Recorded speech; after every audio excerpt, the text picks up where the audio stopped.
தை மாதத்தில் வரும் பௌர்ணமியும் பூச நட்சத்திரமும் ஒன்று சேரும் இந்த நன்னாள்தான் தைப்பூச தினமாக வழிபடப்படுகிறது.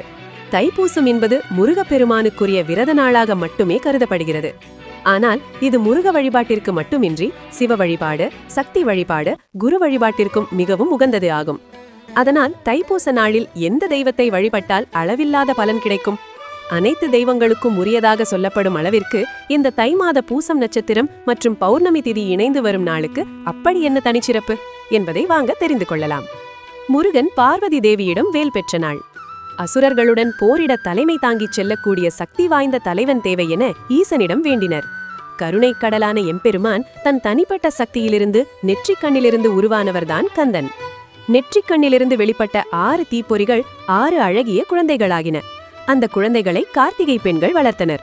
பின்னர் 6 முகமாக உருவெடுத்தார். ஆண்டி கோலத்தில் பழனிமலை மீது நின்றிருக்கும் முருகனுக்கு அன்னை பராசக்தி தன் சக்தி முழுவதையும் ஒன்று திரட்டி ஞானவேல் வழங்கியது இந்த தைப்பூச திருநாளில்தான் என புராணங்கள் சொல்கின்றன.